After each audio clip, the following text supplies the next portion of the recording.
Hey guys, what's up? John here from JK Conditioning, and welcome to our first video in 3 years. It's been a while, but we're back. We're relaunching the channel. We're going to be bringing you videos that will discuss technique fixes, exercise variations, and ways to work out where you can improve while preventing injuries, which I think is the whole point of training, isn't it? Is to get better and to reduce your risk for injury. So we're going to start today's video with an example of how I used to deadlift. So this video is going to talk about 5 tweaks that I made to my deadlift that brought me from looking something like this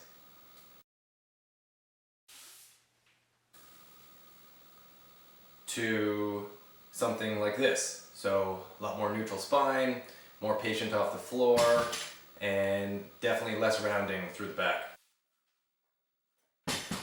So these are tweaks that I had to make to correct where I was with my deadlift. So you might need different fixes or different cues or different things that you need to think about. But for me, this is what I had to focus on right now. So let's get to those 5 tips. Let's go.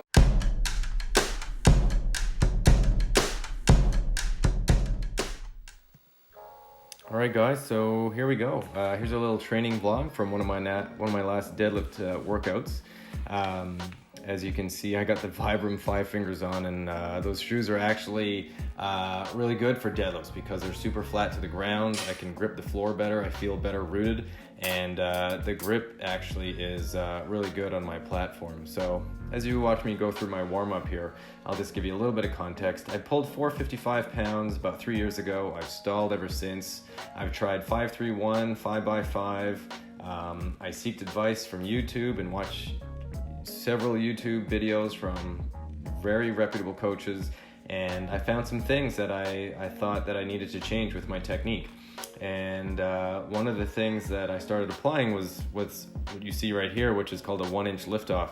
So what I'm practicing here is that I'm picking up the bar, I'm stretching out my groin at the same time and warming up my legs. I'm trying to find that starting position that when I pull the slack out of the bar, when I push the floor away, my hips leave, the bar leaves the ground at the same time as my hips start to extend. So I'm thinking quads to push the floor away, and then I'm thinking chest tall as I pull through to lockout. So that's called a 1-inch liftoff. That's the first tweak that I made. The second tweak was I backed off my intensity and upped my frequency of deadlifting. I was redlining too much. I was thinking too much ego. I was ego lifting, and I was lifting too heavy for what my form would allow. So I backed off my intensity and I upped my frequency. So I went from deadlifting once a week to 3 times a week, but I started incorporating more RPE type training. So that's rate of perceived exertion. So on a scale of 1 to 10, 10 out of 10 being you couldn't do any more reps, 9 out of 10 being you could do 1 more rep with the weight, 8 out of 10 being you could do 2 more reps with that weight.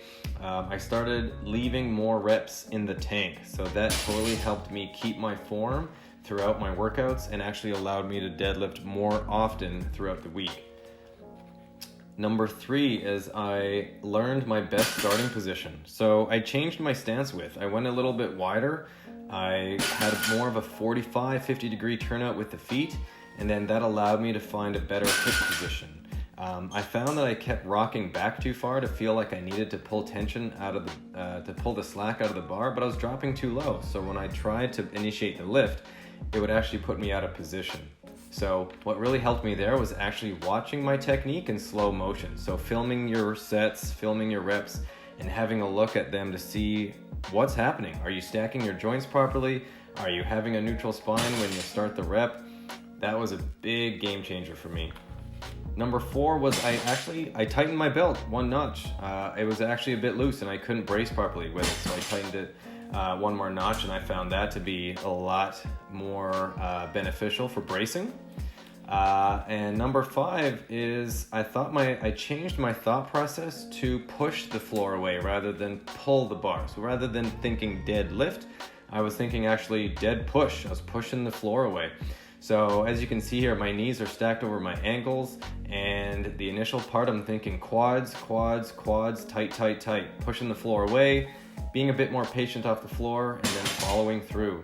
And as a bonus, little tweak that I made is I stopped doing mixed grip. I went double overhand, and I found that the bar stayed a little bit closer to my body throughout my sets. So there you have it, guys. These are the things that I had to change to take my deadlift from that round back style that you saw earlier in the video to what you saw near the end of the video, a much more flat back pull. So hopefully I'll PB soon. I'll keep you guys posted. Thanks for watching.